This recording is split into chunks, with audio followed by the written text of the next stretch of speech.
Hey guys, in this lecture I want to talk to you a little bit about rights. I want to apologize if you hear some noise in the background. That's because the office that we're in Austin P is, shall we say, refrigerated, and a lot of people in our department have space heaters going on right now, but hopefully you guys can hear me. So rights talk. I want to establish a distinction to start off between liberty rights and claim rights. Different things we might mean when we're talking about rights. And we should pay attention to this when we listen to people and they're talking about rights, because sometimes they mean one, sometimes they mean the other. A liberty right is essentially the idea that it's not wrong for you to exercise your right. Right? So if you have a liberty right to walk on the beach, then it's just the case that it's not wrong for you to walk on the beach. Right? It's not wrong, so you have a right to do that. That's a very minimal claim, because it entails absolutely no obligations on the part of others to refrain from interfering with you. Right? That would be something else. It doesn't say anything about the duties that other people have. In fact, other people don't have any duties towards you. It's just saying that it's not wrong for you to do something. Claim rights, on the other hand, do involve duties on the part of other people. Right? It means that you having a right means that other people have to do something for you, or in some cases refrain from doing something to you. Right? If you have a claim right to walk on the beach, it might be the case that other people have no right to interfere with your walking on the beach in various ways. It might even be at the extreme case that they have a duty to make sure that you are able to walk on the beach. Right? So it might be that if you have a right to walk on the beach, that could mean that other people have to, if you can't afford it, bus you to the beach and enable you to take time off to walk on the beach. I think that's implausible in the case of that right, but there are other rights where it has been suggested that other people have very strong duties to make sure that you can in fact exercise your right. And that would be a strong claim right. Now, if you have liberty rights and claim rights, it's possible that these come with powers and immunities attached to them. Powers are simply powers that you have over the rights you have. So, for instance, if you have a right to free speech and you have a power over it, what it would mean is that you can transfer your right to free speech to someone else. For instance, your agent can speak on your behalf. You can say, I'm going to transfer my right to speak to my lawyer or my agent or my financial advisor so that they can speak on my behalf in various situations. You can waive your right to free speech, for instance, by saying that I'm not going to exercise my right. Right? I'm going to choose not to speak, or I'm going to choose not to have the decision to speak. Right? So you can do that when you sign a non-disclosure agreement. When you go to work someplace, suddenly you've waived your right to free speech in certain situations about certain matters. So that's a power, and some rights come with powers and some don't. You could imagine some rights, like the right to life, for instance, that don't come with powers with them. You can't take out a contract to kill yourself, for example. You can't hire a hitman to kill you.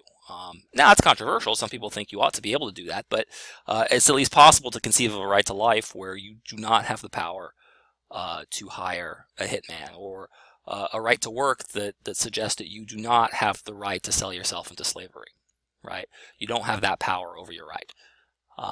And of course, there'll be disagreements about just how far powers extend with rights and which rights come with what powers, but it's not the case that all rights look the same when it comes to what powers they come attached to them. Okay, what about immunities? Well, an immunity is simply when no one can change your rights without your permission. Right, so our constitutional rights kind of work that way. If you have a constitutional right, it's usually the case that Congress can't change them. Well, they can't change them at all. I suppose they could change them with your permission, but that's your right in some sense is guaranteed. That you are immune from anyone going and changing your right. Whereas other sorts of rights, that's not so clear that you have immunities, right? The Congress may be able to change what rights you have. So your right to park on the street, for example, might be changed by city government. They can take away the parking spot. They can regulate what times the parking can take place. And all of that means is that you have no immunity against your right to park on the street being changed at any given moment. So powers and immunities come with rights. Different powers, different immunities come with different rights. I can't go over all of them, but it just gives you an idea that when we're talking about rights, we have to be careful what it is exactly we're talking about. And so talking about claim rights and liberty rights and powers and immunities is a way of being more precise in our language, in our rights language. Let me give you an example. Speaking of the right to work, the United Nations Universal Declaration of Human Rights, Article 23, Section 1, says that everyone has the right to work. But what kind of right is this? What does it mean? And I think arguably different countries interpret this right very differently. Right? So, is it a liberty right? If it's a liberty right, then what the Declaration is saying is that it's not wrong for anyone to be employed by another person. Right? They have the right to work. Right? It means it's just not wrong for anyone to work. I think we can imagine cases where it's wrong for people to work, but for the most part, that sounds right. What about, is it a claim right? Well, there's different sorts of claims that it could make on other people, different sorts of duties that your right to work could impose on others, right? It could be that others have have a duty to not stop you from working, right? So if a government says that you are not allowed to work, that would be a violation of your human rights, according to the UN. It could be that you have an obligation not to interfere with your work. Now, that would be a little bit stronger, right? So not only it would be the idea that other people can't get in your way if you are gainfully employed. I'm not sure how market competition would work if other people are not allowed to interfere with your work, right? So if you have a company and you sell products much more cheaply than I do, and you put me out of business, have you violated my right to work by being so good in the market that you have driven your competitors out? That seems wrong to me, but again, it's an open question if you haven't been specific. And finally, does it give other people a duty to make sure that I have a job? Right? That's a pretty strong claim, that other people don't only have a right not to stop me from working and not interfere with my work, but also have a right to give me a job. Make sure that I get to exercise my right to work. Again, that doesn't seem incredibly plausible to me, but I do believe that some socialist countries and communist countries make that claim, that people have a right to employment, and that right to employment must be guaranteed by the government in some way or other. Okay, once we've thought about how it might be a liberty right, how it might be a claim right, we can think about whether you have a power over that right. Can you waive your right to work? May you sell your right to work? Now, you can sell your labor, but may you waive your choice about laboring to someone else? So, for instance, when an athlete signs a 10-year deal with a team, what they're saying, in some sense, is that depending on the kind of contract that's being signed, it could be the sort of contract where the athlete loses his right to change employers, right? Now, my sense is that that's not usually the case, and in fact, that the law prevents that, right? That your right to work means that you are allowed to quit. You can't contract yourself into an employment arrangement where you're not allowed to quit. It's possible that there's conditions upon when you're allowed to quit and how much notice that you must give and how much compensation you must give to your employer if you do quit, but it seems that you retain some powers over that right, and you can't completely alienate, can't completely sell your right to work. Does the right to work give you any immunities? Well, let's think about it. Can the state, without your consent, take your right to work?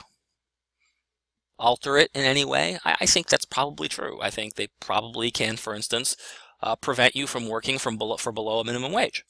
You might be, a kid trying to get some money, some pocket money, and you might not have a whole lot of skills, and you want to deliver the paper, or you want to work for the local grocery store, and you're willing to take a job under minimum wage. You're not very strong. Other people who are applying for the job are stronger, perhaps, but you're willing to take less than minimum wage. Well, the government says you can't do that, right? Minimum wage laws prevent you from working for below a certain wage, and so you don't have an immunity in that sense. On the other hand, if the government says you're not allowed to work at all if you're an adult, for example, that sounds like you don't have that your right to work gives you an immunity against that sort of interference. So again, it's complicated. As we just saw, some of these questions have fairly straightforward answers. Others are more contested, more complicated. But it's always worth noting that anytime someone is making a rights claim, it's not usually a straightforward claim. It's really not a easy thing, which is why people argue and disagree about rights all the time, because it's just not clear. So this sort of technical analysis might seem a little bit tedious to you guys, but I do think it can sometimes help us clear up misunderstandings in everyday situations. Imagine that you're living in the dorms at Austin P, and there's a 10 p.m. cutoff limit for noise, right? So before 10 p.m., you can play your music and talk loudly with your friends, but after 10 p.m., there's a rule that gives you some penalty or fine if you talk loudly or play your music loudly. Now, so one question, and a clever student might say, doesn't this rule violate my free speech rights? Don't my free speech rights mean that I can say whatever I want, however I want, as late in the night as I want? Isn't Austin P violating my rights here by putting a 10 p.m. cutoff time for loud talk or loud music? Well, to get the answer to that question, I think we have to inquire as to what exactly our free speech rights are. Let's first consider whether it violates our liberty right. A liberty right, remember, is when it's not wrong for me to do X, right? So the rule violates my liberty right only if it's the case that it's not wrong for me to play loud music after 10 p.m. Now, I think there's a very good case to be made that in a dorm setting, being loud after 10 p.m.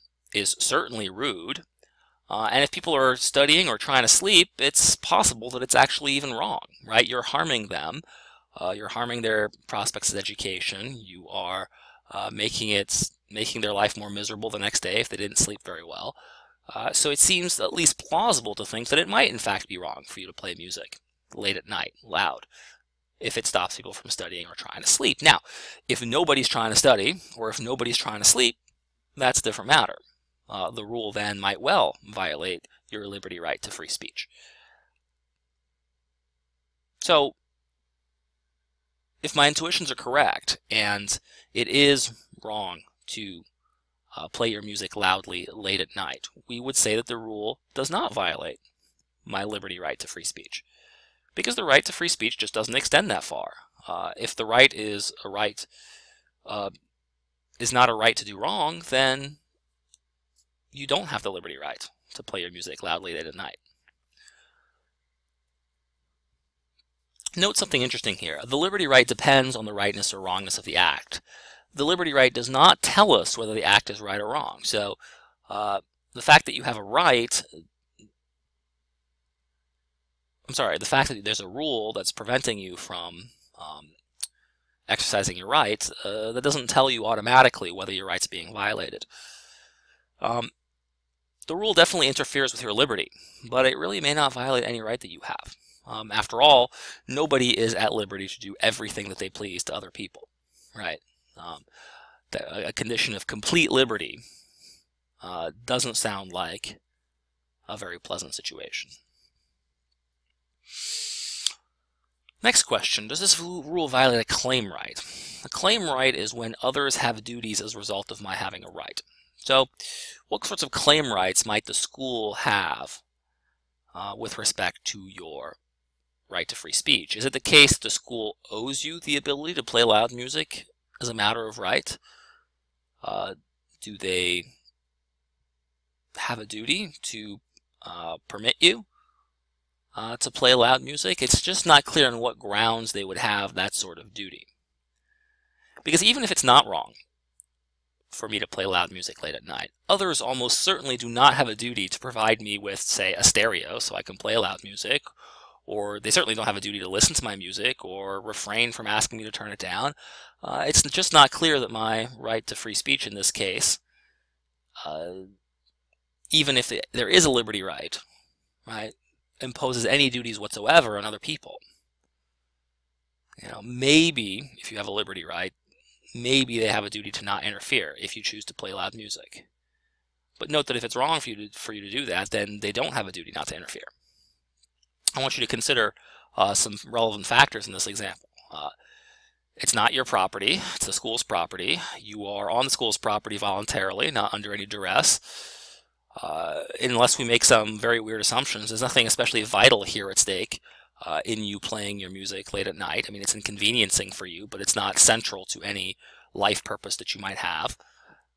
There's something important at stake for those who have to listen to your music while they're trying to study or sleep. So there's nothing much at stake for you, but there's a lot at stake for them. It's also the case that you're not more important than they are, and that nobody made you any promises or commitments on that subject, so nobody owes you on any other grounds. And it's probably the case that when you joined the dorm, you agreed to be governed by some rules issued by the university during your time there. So all of these considerations seem to suggest that, in fact, your right to free speech is just not being violated by a rule of that sort. Now, if we change around the example a little bit, I'm sure we could come up with a case where your right to free speech is being violated by rules, but this just doesn't seem to be one of them. Does the rule interfere with the power that you have? Remember, a power involves your ability to waive or transfer a liberty right or claim. Well, let's assume that you do have that liberty right. It's just not clear that even if you have a liberty right, you have a right to transfer it to someone else. Could you waive it? Yeah, absolutely. You could waive it. So you'd have the power to waive it. Does it interfere with an immunity you have? Well, I think this is more interesting, right? An immunity is a right not to have my claim right or liberty right altered without my approval. The question boils down to whether the school has a right to make rules about free speech in general, or noise in particular, in the dorms that it owns and operates. It certainly might have the power to do that, even if you have a liberty right. Right? So even if it's the case that it's not wrong for you to play music late at night, it's just not the case that your liberty right is immune from interference. It seems that there's no immunity that attaches to that. I think there's going to be a good case if you that you have an immunity right against interference with your political speech. Right? If the dorms have a rule saying you can't discuss politics quietly after 10 p.m., I think the rule might well violate your rights. Why? Well, discussing politics is a lot more central to your interests as a citizen than playing loud music. So your liberty rights may not extend to every possible way you might choose to express yourself. Even your right to express your political views, which are very important, presumably, to the functioning of a democratic society, the right to political speech does not extend to putting up yard signs on other people's property. Why? Because you don't have a right to go on other people's property without their consent. Their property right gives them an immunity against that sort of interference. So even if your rights are pretty important, there's always going to be limits. They're usually limited by other people's rights. So rights can be analyzed by looking at how far they establish liberties, claims, powers, and immunities. But we have to ask a further question. What are rights supposed to do for us anyway? Well, this might help answer tough questions about why your right to a quiet space to sleep trumps my right to play industrial metal at 2 a.m. in the dorms. Right? Why do you have a claim right to my keeping quiet and I don't have a liberty right to play loud music at night? If we figure out what rights are for, maybe we can settle those sorts of questions. So, two major accounts of what rights are for. There's the will theory and the interest theory. The will theory basically says that the point of rights is to give somebody control, and in particular control over other people's duties. So in other words, the point is to give you not just rights but powers. The will theory says the point of giving you rights is to give you powers, particularly over your claim rights. The interest theory, on the other hand, says that a right furthers an individual's interest. What that means is that having a right to X simply means having a strong interest in X. It just means that X is really important. So the interest theory says when we talk about rights, all we're talking about is things that are really important to me. I mentioned that when we talked about political speech, right? Political speech is an important interest that you have. Playing loud music late at night might not be. I mean, you might feel like it's important, but that's different. What it means is that it's important in some sort of objective sense to your interests as a human being or as a citizen. You can live a perfectly good life without ever playing loud music, potentially. You can probably not live a good democratic life or life as a democratic citizen without ever having a right to talk about politics, right? So one of those seems to be much more central to the rights of a democratic citizen. Okay, but the disagreement here is going to be about what the point of rights is, right? Is it to give people control, or is it to further their interests? Is it to make them better off, or is it to give them choices, respect their choices?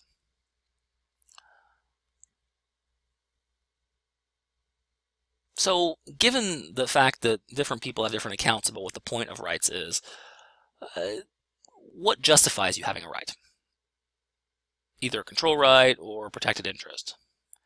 There's three major theories here: status theory, instrumental theory, and contractual theory. And we'll go to each one in turn real quick. Status theory says that you have a right because of your status as a human being, that your rights are a way of respecting your human dignity. The fact that you are a moral agent, not just a patient, right? What that means is that you are a choice-making person. You're not like a rock, right? You're not like an atom. You're not purely at the mercy of forces outside your own control, but you're an agent, and you're capable of making choices, good choices, bad choices, indifferent choices. The fact that you're a choice-making agent imposes constraints on other people because you have plans of your own, right? You have plans of your own, and you don't, and in some sense, therefore, you exist for your own sake. So Quinn says, a person is constituted by his body and mind. They are parts or aspects of him. For that very reason, it is fitting that he have primary say over what may be done to them, not because such an arrangement best promotes overall human welfare, but because any arrangement that denied him that say would be a grave indignity. In giving him this authority, morality recognizes his existence as an individual with ends of his own, an independent being. Since that is what he is, he deserves this recognition, right?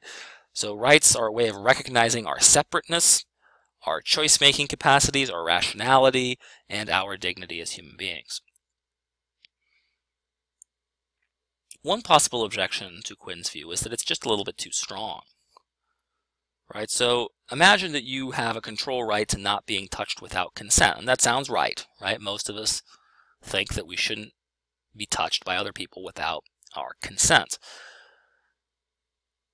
The problem there, of course, is that if this is really the control right and essential to our human dignity, it would prevent doctors from, or EMTs from handling people who have been knocked out by the side of the road during accidents, right?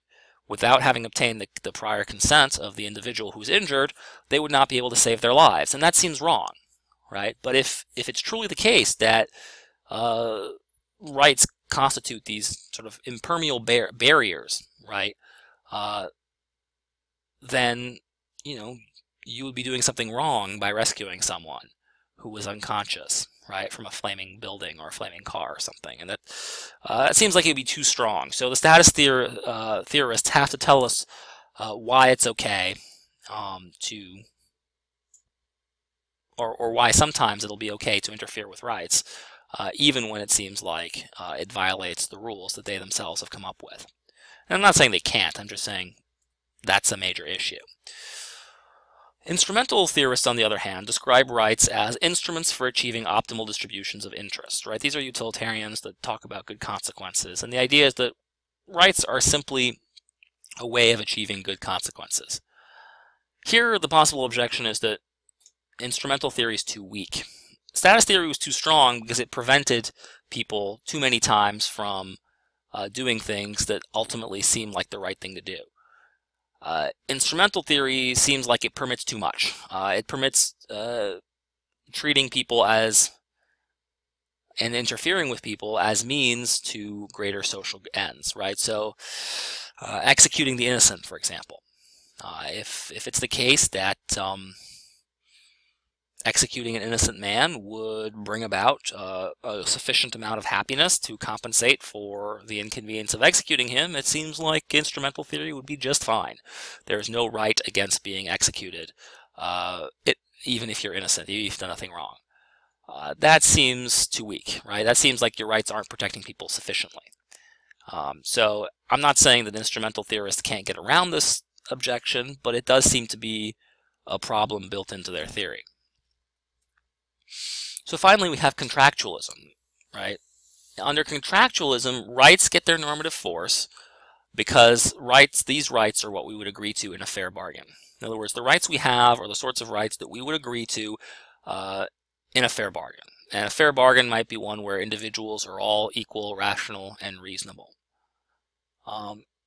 This sort of reasoning seems attractive because it seems ultimately fair. We're all each giving each other the rights that we would give each other if we were bargaining fairly with one another. A possible objection, though, is that fairness and what counts as reasonable and rational is not always so obvious.